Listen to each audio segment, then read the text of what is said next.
Boris, like this kid who grew up Orthodox as I did and left the community. And when his father passes away, his sister, who is deeply religious, she is not egalitarian. She doesn't want the mechitza to come down. She wants 10 more feet on top of it. Like, she doesn't want the right to say Kaddish. She thinks it's his job. He is the only one, qualified in their family, according to his sister, the only other one there. The mother's left the father long ago to say the Kaddish, but he is not up for the task. And so he turns to the internet, to a site called Kaddish.com, and hires someone to say the prayer for the dead, to say the Kaddish. And then there's like a 20-year jump, which we can also get to, where he's born again, which I will explain to you also. And he's back at his old yeshiva as teaching as a rabbi. But, as for that notion of Kaddish.com, the first thing I should tell you, if any of you went to the website, it makes a hyperlink every time you type the name of this book. But when I got the idea for this book years ago, the first thing I did was go to the website and see if there was a Kaddish.com, sitting in my office in sweet Brooklyn that I miss. But I went on there and there was just nothing there, just this site is available, nothing parked there, because I really didn't want to write a book. I didn't want to sit here facing you and be talking about a book called Kaddish.net or Kaddish.edu or Kaddish.ca for my new life. I really wanted Kaddish.com. And I tried to buy the site then, and they wouldn't sell it. And then the publisher tried to buy it, and the publisher's tech person, they would not sell us this site, Kaddish.com. So actually the promotional thing when we were launching the book last year was Kaddish.com, which I thought was much funnier. But as to that point, if any of you have found a site there, I do really want to skip to this. A few months after the book came out, I got a call from a journalist saying, what do you think about the site going live? So someone had read the novel, I guess the person who originally owned the site for 20 years and didn't want to do anything with it. And they read the novel and they liked the novel and they're like, this is not a bad idea. So in many ways, when you write fiction, especially when I travel, there's nothing I have dreamed that hasn't been proven true to me. I mean, not a thing. Like back, for those of you who I've seen, I always remember in Detroit, there's people I see who I've seen since my first visit, who've been coming to these events for, as long as I have, which I really appreciate. But when I first heard that first early collection for the relief of unbearable urges, and I had a story called Reb Kringle, which is about a Hasidic rabbi. He has the big belly, the long white beard. He basically looks like Santa Claus, and he can't afford to pay for his shtibel, for his little synagogue, so he works as Santa Claus at Macy's. And I made up this Hasidic, Santa Claus, which I thought was, where story comes from.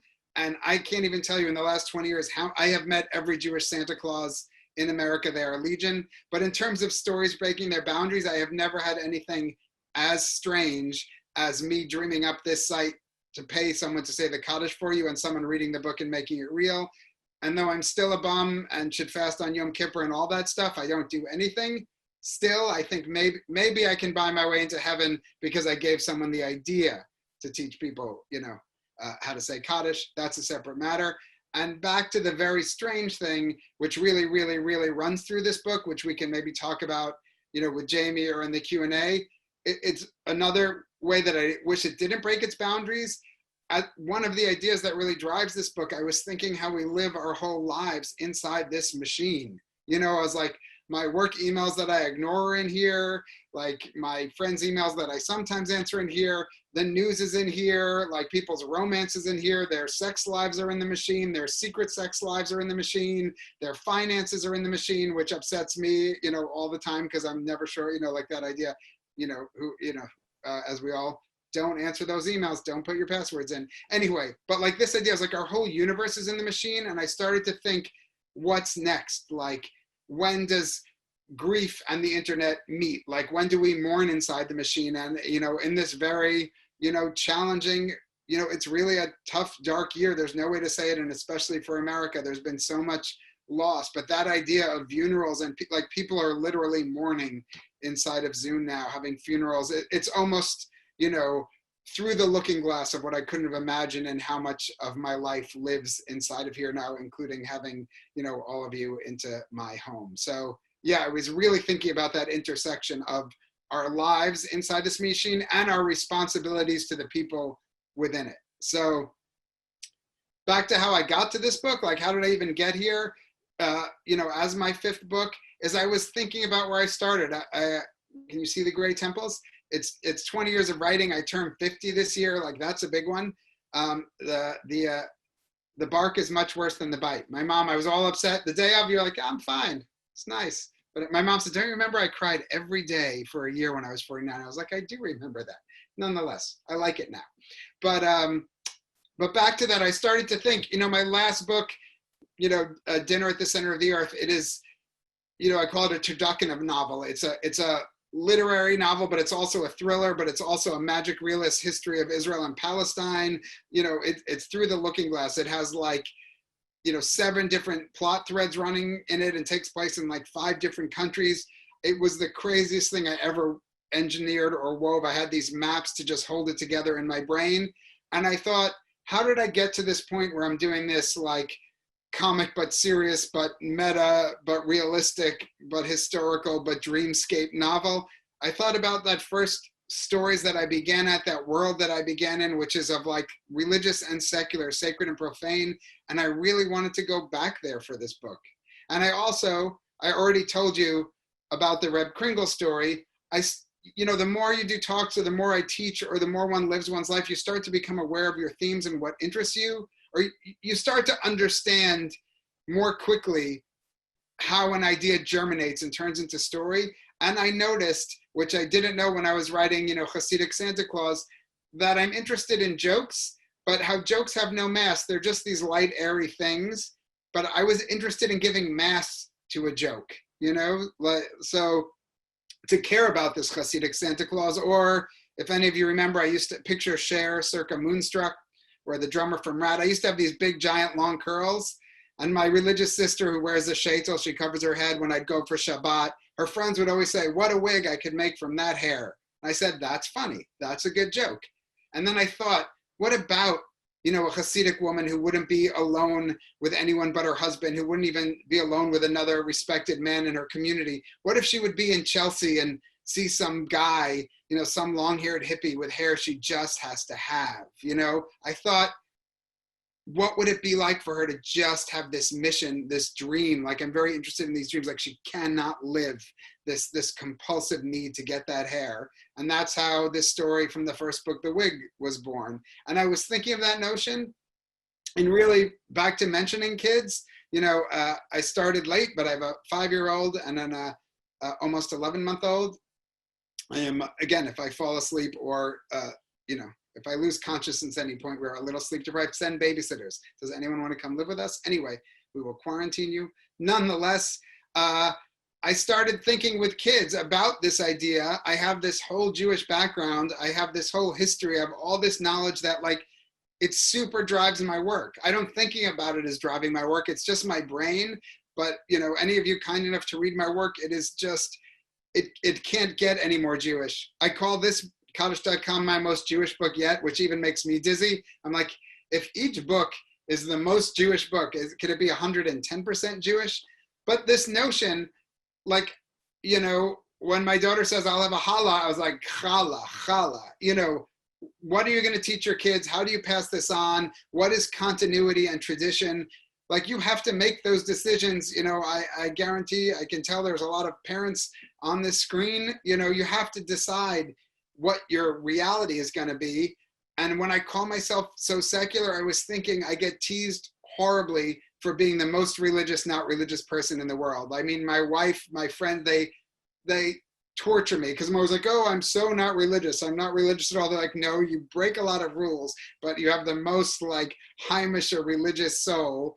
And I started to think about that. Really, my wife is afraid that she's going to come home and find me, nailing 15 mezuzahs to the door, at any given time. So I guess as the germinating notion, I started to think about that idea, which is we get one flip in life. You can be religious and being like, I'm 50 years old and pretty much, and thank you for that introduction, maybe the first time where they don't say, and he used to be religious, it becomes your identifying thing. So you can become born again, you can become Baal Tshuva. I wish we could turn off everyone's mics and hear the stories. Everyone's like, well, we're not religious. My kid's in Jerusalem, black hat. Well, we're a black hat. My kid, won't set foot in a synagogue.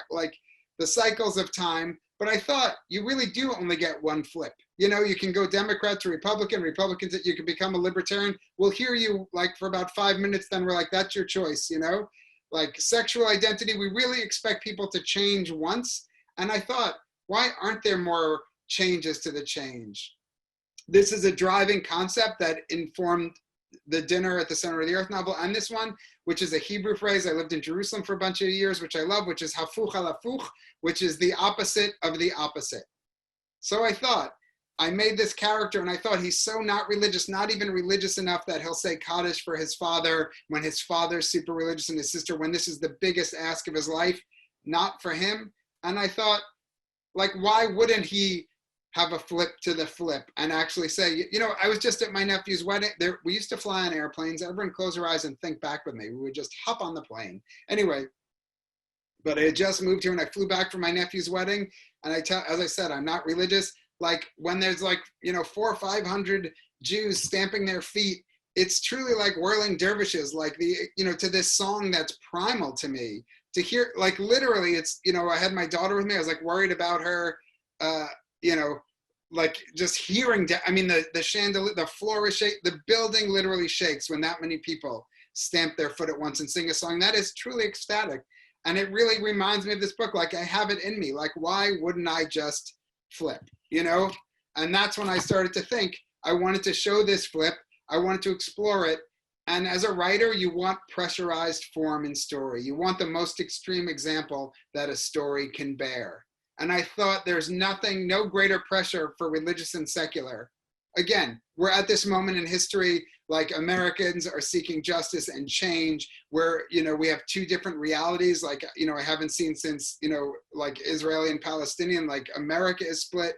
And I thought, if I want to look at the family level, and I thought there could be no bigger ask for a sister, as again, I know so many people here know, but to say the Kaddish, if you are religious, you are the advocate for your dead parent. Like, and there are notions of like hellfires and that, like if you don't say it, what I'm saying? You need to say it 8 times a day with a minyan, with 10 people at shul, you have to get to shul, and you need to do that for 11 months unbroken.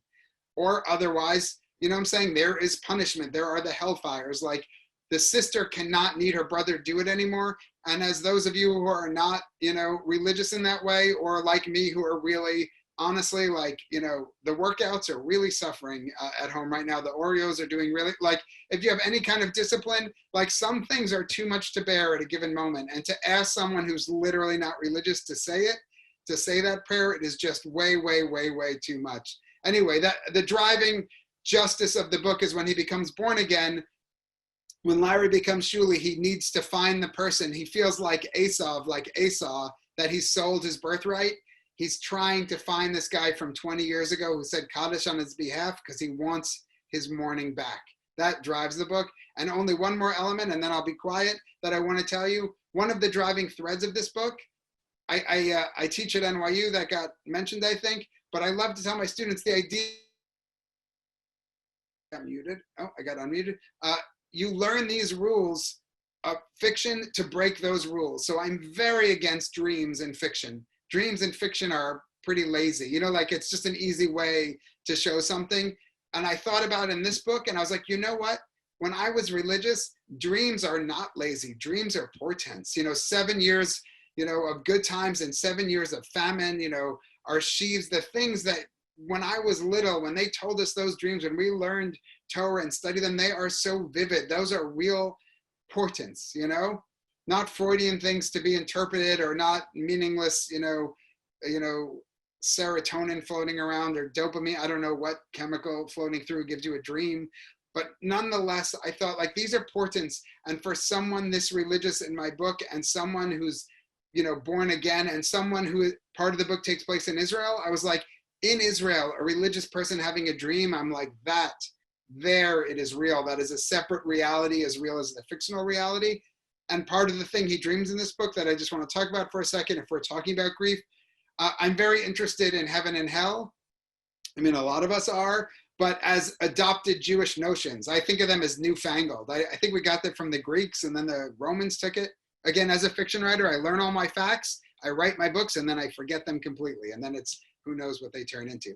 But yeah, we had, I love Sheol, the limbo space. Is it Saul? Shaul goes to talk to King Melech Shlomo.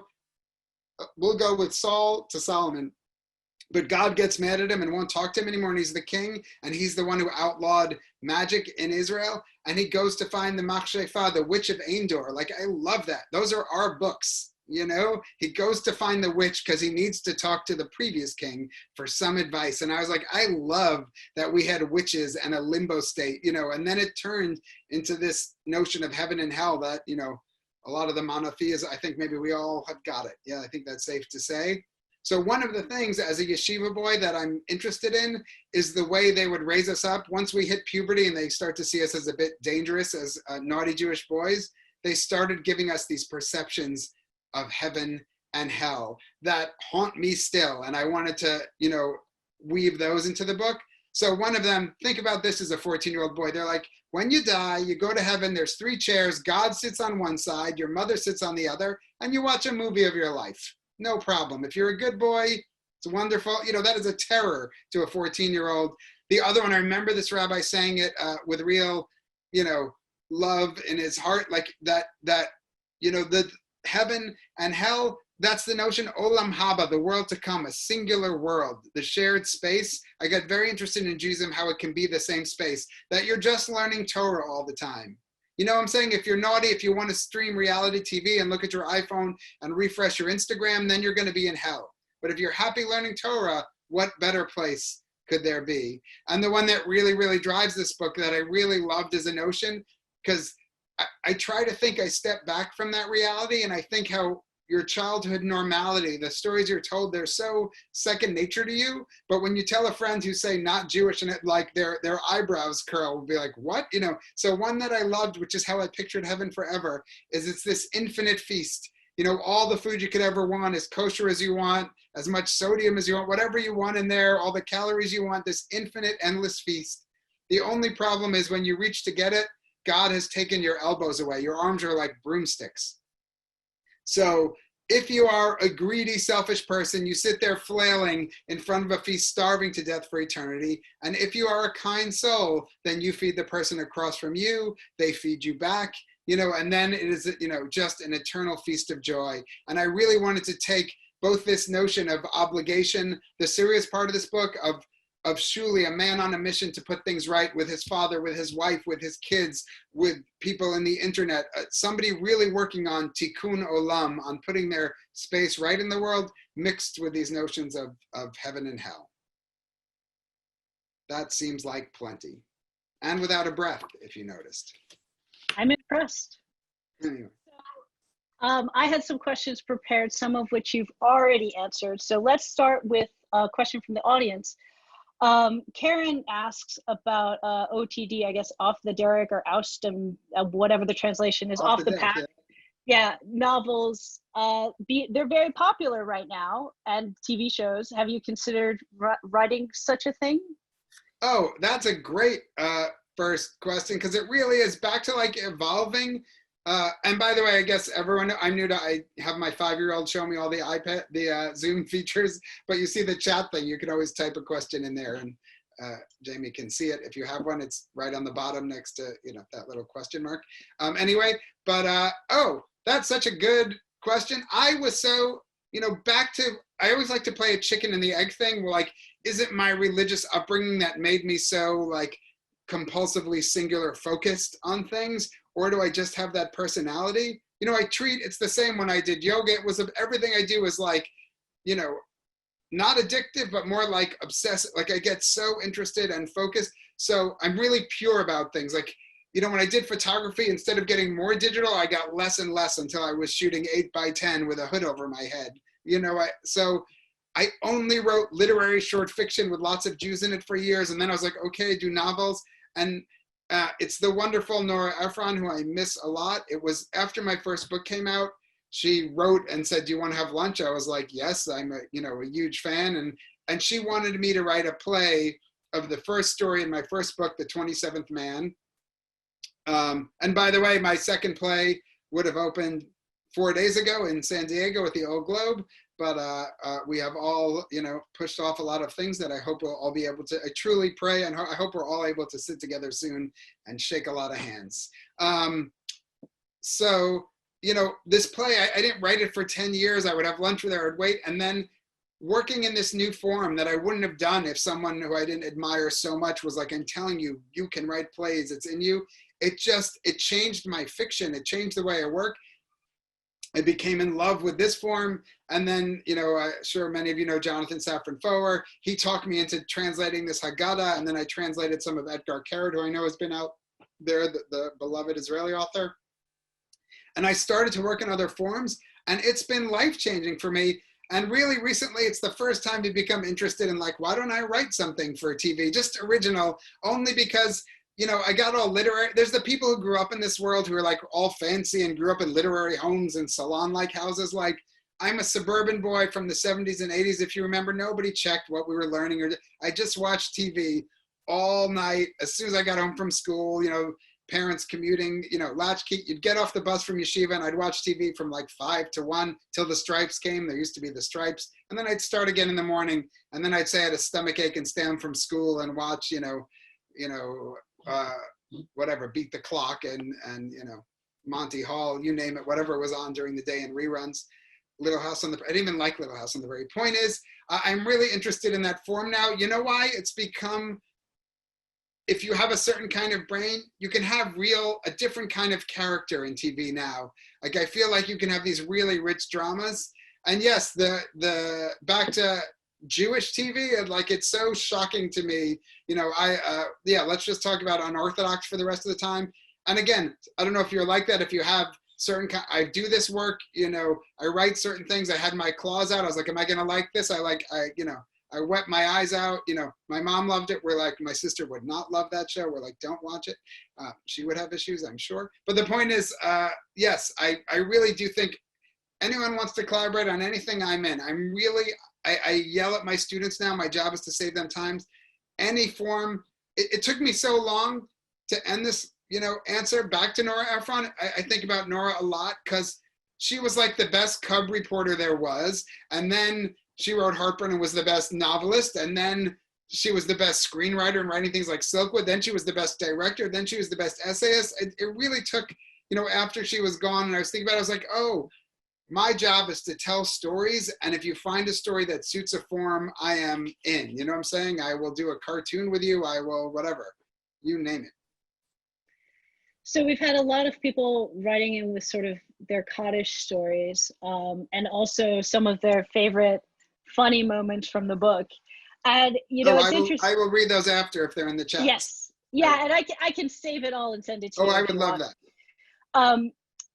So one thing that has always puzzled me a little bit is that when I see little blurbs about the book, it's often described as lighthearted and a comedy and so on and so forth. But and there are certainly lots of funny bits. There was lots of laughing when I read this, but the bit that has stuck with me, the heart of it that has stuck with me is really, the journey of this main character to sort of find his place in the world and find himself and all of these things. So I'm wondering, and some of those moments are really quite poignant, and I'm wondering, what is it you want people to take away from this book? Is it that was fun, or? Oh no, that's a really excellent question, and thank you for sharing those stories. I have to say, I always compare it to a gymnast every time I use the example of gymnasts, because I think, I have a friend who was a, prima ballerina, from my New York days where, in the neighborhood, everyone had these, those are the kind of jobs you had in my neighborhood. I'm a cinematographer. What does she do? Prima ballerina. But my point is, I'm like, you're retired, you're a baby. If you're a gymnast, you're like, oh, I'm 22, I'm cooked. Everything hurts.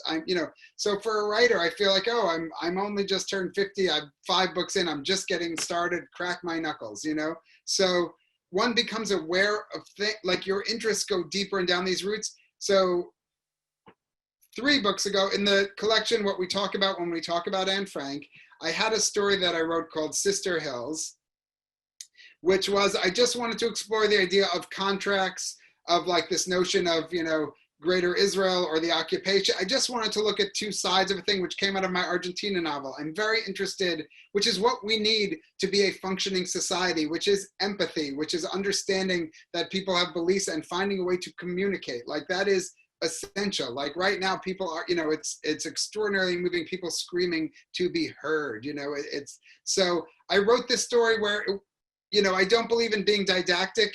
Like if your book wants to convince you of something, that book's not going to work for anyone. That's like a, you know, nobody wants to read a book that's trying to change their mind. I think books, I guess a writer it's a form, it's like a manifestation of your readerliness. I look to books to find people who will wrestle with the big questions, you know? So if I want to think about, you know, where Israel is at, I write a story to explore it, to ask questions, not to give you answers, so that we can share in it. Just like you're saying about people sharing their cottage stories, that is the most moving, most rewarding thing of writing these books, that I go out and get a letter from someone I haven't seen who says, I just lost my father and I just read your book. And, you know, for it to be at the right moment, or, you know, it's extraordinarily moving to me. Point is, that story, Sister Hills, ended up functioning like a Rorschach test. It wasn't intentional, but people would read the story and say, this is why the Israeli occupation is wrong and must end. And then someone would say, this is why the Torah gave us a greater Israel and why we must, you know, annex everything. And then because I have a lot of Jewish readers, they'd say, this is why, you know, I'm left and you're right, or I'm right and you're left. Just every reading went on it. And I got interested in building stories that could hold both positions, you know, almost like Schrodinger's cat. I became aware that I was doing that in my Argentina novel, where a mother believes her son is alive and the father believes he's dead. You know, in my, you know, Israel novel, where every character, back to Hafuch al Hafuch, is the opposite of themselves.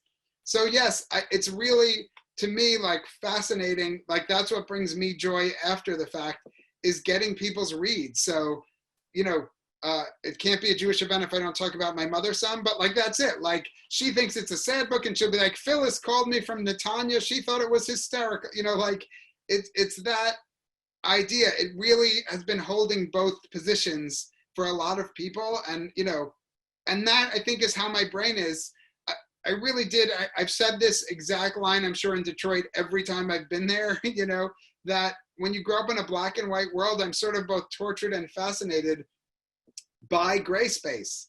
I like right and wrong. You know, we having big political moments where you can look at a moment and say, this is wrong. You know, this is not how we treat a human being. Just so for me, inhabiting that gray, I think it informs so much of the work, where I want it to be able to like fire in both pistons at once. So yes, I have received and again, what you don't want as a book is someone to say, I like it, and the other person to say, I hate it. That's not the best breakdown. What you want is literary. I love an idea to live, to make discussion. So I can't be any happier after an event if I hear people getting a coffee, when we could get coffees after events, at another table and saying like, oh, I thought it was funny. Really, I thought it was sad. That's my dream. That's what books should do. We bring ourselves to them. I definitely, one of the things I loved about the book was its complexity. And of course, just the beauty of the words themselves. I will say, when I first saw the cover, I mean, it was on my Kindle, but you know, when I saw the cover and when I saw the title, I was like, oh, of course that is a thing. Why have I not thought of that before? Right. And so it was interesting going through that, because I first thought it would be, you know, about a thing that exists, and it quickly became clear that I had misexpected, I guess. Misexpected is a great form of the Well, you know what? So, you know what I like forgiving things. So Judaism, it can be really, really, really strict. You know what I'm saying? Like, you know, back to like my sister's house, we said we have to have like 10 rabbis. She'll burn the house down for Pesach. She'll burn it down to the foundation and start. You can go as strict as you need to get on any rule. But I like that in the end, it's forgiving. You know what I'm saying? Like, in the end, you say, this is what you must do. You know, you're only allowed to get married in this thing and whatever. Like, that's no good. And be like, okay, well, you can't be married unless you go to the mikveh. You're not going to the mikveh? Okay, skip the mikveh. Like, first, you know, your spiritual advisor will demand the absolute version of you. And then we start saying, let's make a deal. You know, I find that extraordinarily moving. And a thing that I grew up with is the proxy. And I love that in Judaism, which is what this book is about. So the most common form of Jewish proxy is, I mentioned Passover. If you're religious enough to like take the chametz, the leavened stuff out of your house and get rid of the bread, and you want to sell it, the rabbi of the town sells it to a friendly town Gentile who like ostensibly, right? We all make those jokes. They literally like own your house and all the stuff in it for a week, you know? And that's the idea. That is a proxy. That is all you're like, wait, I still have, you know, whatever. I've got the, you know, I got the Cheetos in the cabinet. Like, well, they're not yours. And the most moving proxy, it's, I guess, yeah, was it a year ago already? A little more than a year, whenever. But I went to Moscow for the first time for book tour. I'd never been. And that was really interesting for me. You know, I get to travel a lot, or did get to travel a lot. I would have been gone for 2 months straight now, basically. But yeah, I got to go to Moscow. And what does my mom do before I go to Moscow the last time she sees me? By the way, that is, if you want to talk about unorthodox, my wife fell off the couch laughing when he's a grown man and he gets to Tegel Airport, which I always fly into. He's like, Mommy, I'm here. I'm 50. I'm like, my plane has landed. She's like, really? You're a married man with children. You don't have to call your mom when your plane lands. Anyway, call your mom. What does it hurt? It takes a second. But to that notion, my mother gave me $18 cash money, chai, to give to tzedakah when I got to Moscow. And why did she do that? To protect me. Why did I have such a good trip? And I'm alive to tell you about it. Because I was no longer flying on a plane where something could happen. I was now a proxy who's meant to do a mitzvah. And that protects you, right? Has anyone ever give anyone here $1 to, like, you're going to Israel and like, you know, give tzedakah when you get to the kotel, like this idea. So I've always been fascinated. It's really moving to me as a fix. Because by the way, it's not kosher. Like it is, and you're even supposed to pay, as in this book. I do these deep dives. For people who are interested in Jewish law, here's a halachic question. I go in these deep dives and then I find, you know, super religious rabbis who are willing to talk to me, and then I torture them with super rabbit hole, crazy, deep halachic questions. I don't mean deep that I'm smart, but extraordinarily tiny things to argue about. But I wanted to thank him in the book for all his help. This rabbi helped me, but I'm like, he doesn't want to be in a book like this. We decided I'd send something nice. His name doesn't belong in there. But it really is the proxy. It is super kosher. Like it is so ancient. One of the other things, which is maybe, I bet it's in one of those questions, I see the number going up, or those comments. So many people told me about something coming up to them in the graveyard and saying, I'll say Kaddish for you, or that they paid someone because they're not as religious, but it was important. And the idea, it's even better to pay someone because a favor is less official. It's not less intimate, the payment. It's actually, that's really a good kosher way to do it. So, you know, this is it's an extraordinarily ancient thing on which the concept is based. I just wanted to put it into the internet, which is what we've done with Internet Minyanim. And I've been really proud, I have to say. Who knows what's going to happen with the pandemic? Like, yes, we see, you know, these few Hasidim here and this church there, you know, it really seems like outliers, but a lot of people, I'm really impressed. Having grown up religious, I know how serious it is. During the pandemic, I've been very moved by how truly deeply religious people understand that some things have to shift, you know, to see the Pope do an empty mass, like good for him. Like, you know, he can fill the square if he wants to. So I've been very, you know, I really didn't think I was going to hear, you know, from the community I grew up in that shul was shut down. And, you know, I've been very moved by the response once people, depending on your state of how serious it got taken. Yeah, agreed. It's been amazing to watch all of that. So you touched on this a little bit here and there.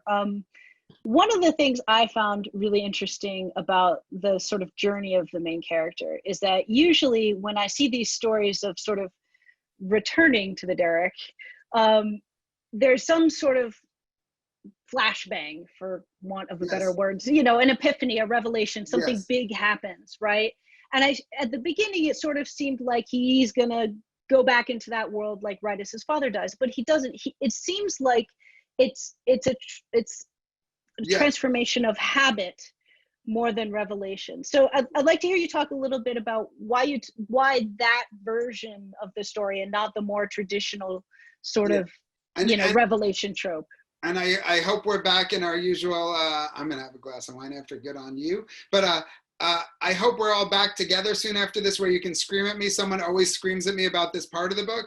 Back to you want everyone, but there's a real elision. There's this 10-page scene or 20 pages of him and his sister and the fight, and you have to say Kaddish. No, I can't say Kaddish. You must pay the rent. You know that back. It's really set up, and that's funny and serious and all. And And then you turn the page and it's 20 years later and he's retelling the story at like an outreach. He's having a Shabbat and doing Kiruv outreach and explaining, you wouldn't believe the bum I was, now I've come back, to the path. And that really shocks some readers, that jump. But one of the things that interests me, like craft-wise, as someone who builds things, is building a reality. I so deeply believe in fictional realities. They're real in my brain. I get very mad, especially like different cultures, like my Irish writer friends, man, they could do a 10-hour song. I know some, prayers by heart and some, I'll do my bar mitzvah parsha for you. But this idea, I don't remember lines from books at all.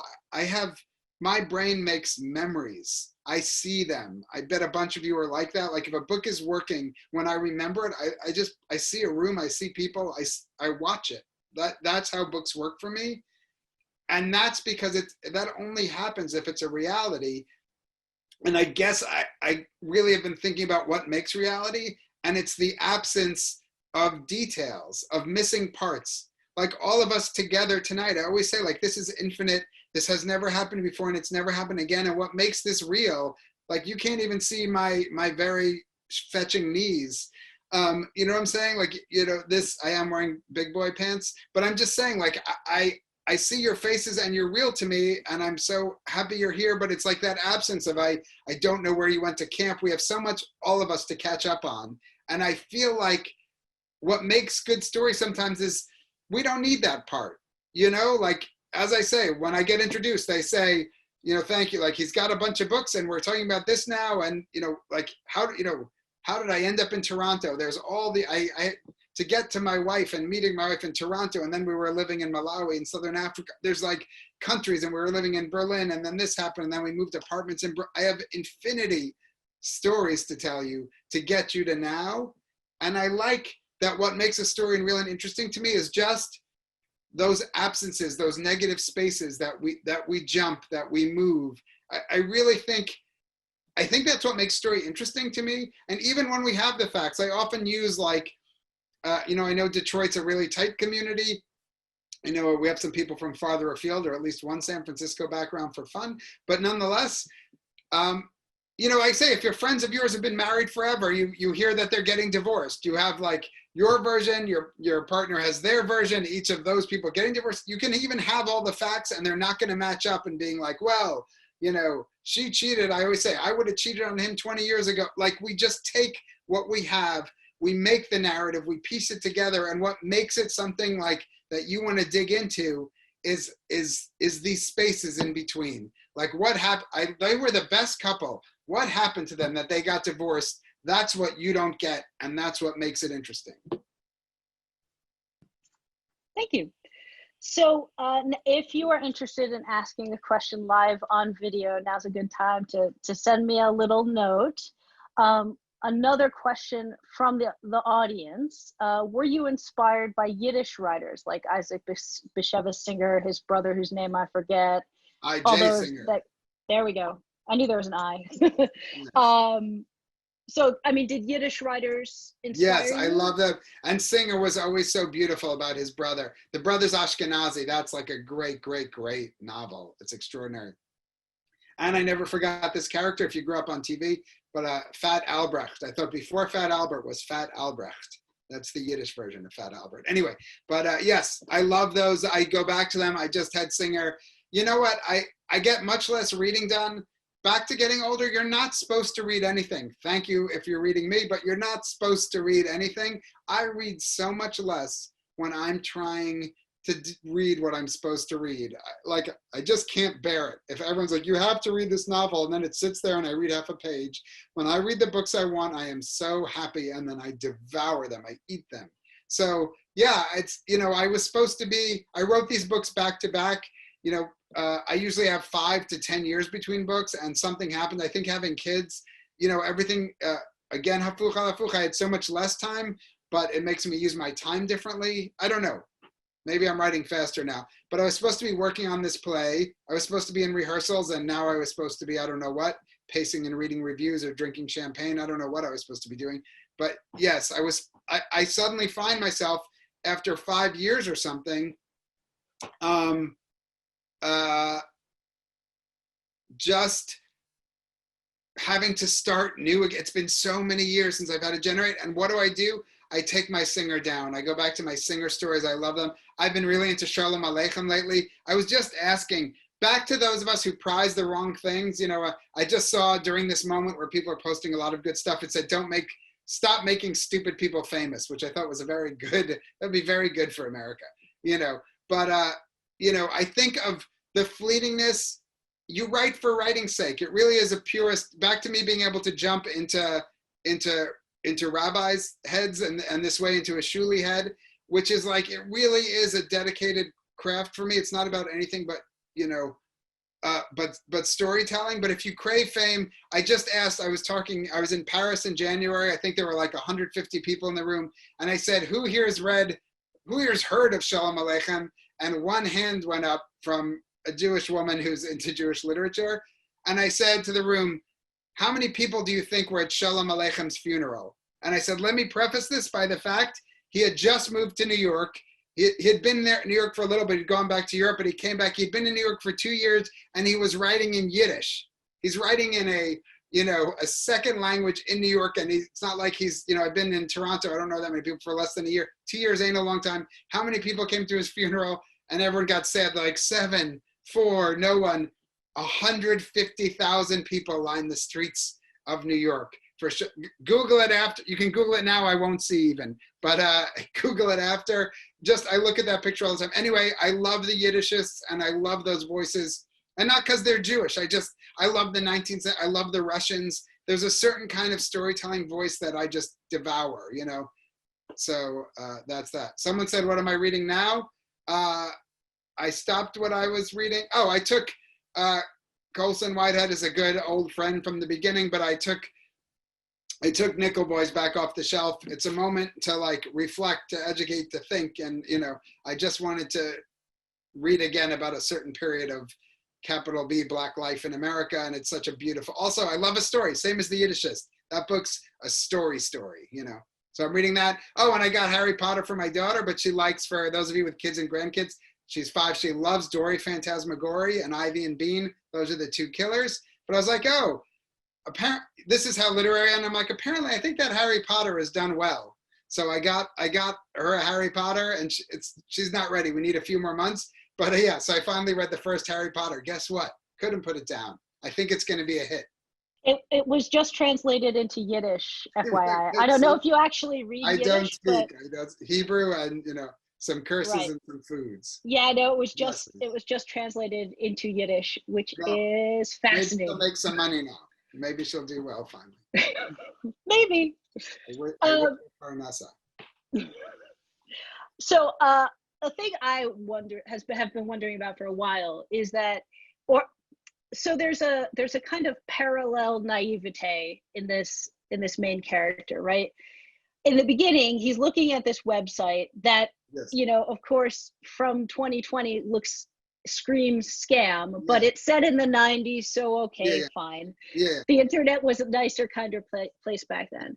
And then, he spends a good chunk of time in the Orthodox world away from, scammers, right? And so it just seems to take him so long to even consider that something could be amiss. Yeah. And we'll not give any spoilers. We'll stop there for what transpires and all that stuff. That's fine. But I will talk about the internet on that point. Thank you for bringing it up, because it's maybe the most giant point to talk about. When I talked about not beating you over a head, not trying to convince you of anything, I put ideas into a book and they should go in their right amount of space, like everything in its right size. So back to that, she's saying he's on the internet in the 90s. And by the way, for those of you, I know there's writers on here too. Good luck with your work. I hope, this time is either, by the way, if it's not fruitful, it doesn't need to be fruitful. If it is great, this is the time my brain is mush right now. It's really hard to think through all of this. And my Shakespearean friend he's a true Shakespearean scholar. And he's like, Shakespeare did not write King Lear during the plague. He did do his work. So that is a very fine internet metaphor, but it was not Lear nonetheless. But we see Shuli go back to the internet. He hasn't touched it. So I mentioned living in, and by the way, I see the time. So does Jamie. We'll get off soon. We won't keep you extra long. But when we lived in Malawi for my wife's field work in Southern Africa, it's like above South Africa for those of you who don't have the map in your head, next to Mozambique, a little inland. But, you see where access to the internet, or in, plenty of places in America, like the internet it frees you, it lets us do this, it's knowledge, it's so much stuff. Like that is a way, like that is something to dream about. You know what I'm saying? That is like an economic thing, access to the internet. But now if you're super fancy, like the heads of these giant tech companies, they don't let their kids near a screen. Like they see how addicted, I mean, this hand hurts so much from holding my iPhone. All I used to do is read books. The time I lose on nonsense, I'm really fighting to get it back. So that's one of the things I wanted to look at in this book is it's super fancy people who can afford to not touch screens, and basically like Hasidim and certain other extreme, religious groups. But yeah, he doesn't even know how to turn the computer on. Oh, so I said I wanted to address the writers. Researching technology is the hardest thing to research right now because it's all so fast. I said it in 1999. Take a second. How did you get on the internet? It's so hard to be like, was it a AOL disk? Was it my phone cord? Was it a USB cord? Did I plug it in the side? Was it an external modem? You really have to, it takes me hours and hours to every little thing anyway. But what I wanted to say is, one of the things, I was the kid, I wish I was naughtier. You know why I got thrown out of class? You know why I was in trouble? For asking theological questions. That's why I was in trouble. I didn't smoke. I wish I knew to smoke weed. I wish I knew to do all kinds of naughty things to, like, sneak out the window and, ask the girls out. I was really like a really good religious boy who would get in trouble for theology. And, I was the kid who asked that question. The rabbi say, like, Englander, get out. I won't tell the Rosh Yeshiva where you just get lost. Go sit in the library, because I'd want to know. You say this is based on God existing. How do we know God exists? All that stuff. But one thing, and maybe that's really where we should end it unless there's a live question, but one thing that really I remember thinking was this idea of omniscience, like in the early 80s or mid 80s, me thinking, I made it 2 pages in the book, that's all. But this idea, you're saying that there's a God force that knows what every single one of us is here, everything we've done ever, knows what we're all doing now and exactly where we are, and then also knows what we're going to do next. And with free will, what our intention is, we can do one way or the other. But like and I thought, like, I was the kid who would ask, like, I'm not even going to be religious because there's no way to have a singular brain, however godly, that can really hold the whole words thing. And when I sat down to write this book, I really thought about that. Like, with the internet, we've built a beta God. I always think when that guy I call him the good terrorist for being the bad terrorist, when he went to blow up in Times Square, he was in the tunnel in 42nd Street by the New York Public Library, and his bomb did not blow up, thank God, or it was fizzled. But when they wanted to, like, have his trial, they had a movie of him, just walking through the city. You could piece it together, with George Floyd, the camera angles keep pouring in. First we get that, like, it's just, everything is recorded. If you have logged on, if you are on Zoom right now, you have enough connectivity, like, the machine really does know everything you're done, everything you're doing. And I don't know about your Instagram, like, I feel like really non-technical on this, my WhatsApp, or I don't know what's listening, but I open my Instagram, it's not general anymore. It's not funny, and it's not small. Like I mentioned Oreos before, it's not like, I think in my head I want an Oreo. It's not like I open Instagram and it says, you are hungry or hungry for carbs, or even offers me Twizzlers or an M&M or, whatever you want. You know what I'm saying? It literally, if I want Oreo double, it will have an ad for the thing I want, the thing I thought about, the thing my wife mentioned to me, and we're going to go for a run. Oh, can I borrow your running socks? And then I have running socks everywhere in my newsfeed, it literally, and it knows what I don't think I'd Googled it or said it. I was like, oh, do I want, I love biking. Do I want one of those like bikes that has a motor assist? Is that fun now? Like everyone's really into those bikes now. And there was one I don't think I even did anything but think it. And I really thought, oh my God, those rabbis, like, I don't even think that rabbi's alive, the one I'm thinking of, who just really had it in for me, but I wish I could apologize on just that one front, which is the omniscience thing. Like, the internet is new. Look at the span of history. This is a really new thing. Like, look at what we've done already. And it really, you can really know wherever, I mean, the NSA right now in the States, I want to know who those uniforms are with no insignia on them. That is some scary stuff going on, but like, it really knows everything about us. I was like, so we've basically almost built a working version of God. Like we can track, I bet 3/4 of the world's population right now. Someone could tell you right where they are. And I really thought, you know, back to putting mourning in the machine and love in the machine and sex in the machine, I thought, oh my God, we've actually sort of put God in the machine. And I decided it's a Jewish God because we know the internet is unforgiving. It's not a turn the other cheek. It will come after you. It's our kind of Old Testament godliness. On that note, in case you are wondering, Facebook, which owns Instagram, and WhatsApp, right? And WhatsApp, may have various kinds of microphone access on your phone, and may, creepily enough, literally be listening at all times. So if you are concerned about privacy issues like that, so there are predictive algorithms, of course, that say, oh, chances are Nathan Englander is going to want an Oreo and makes a guess. But it's way too specific of anything, but right. You know. So if you are interested in researching, in fine-tuning your Facebook privacy settings, do a little searching. I can hook you up with some directions for turning some of that off. Because turned into a public service. Now again, it makes me happy. Now, always a public service. I may write you. I have no idea what's going on, but they know all. Yes is the short answer. They're always listening.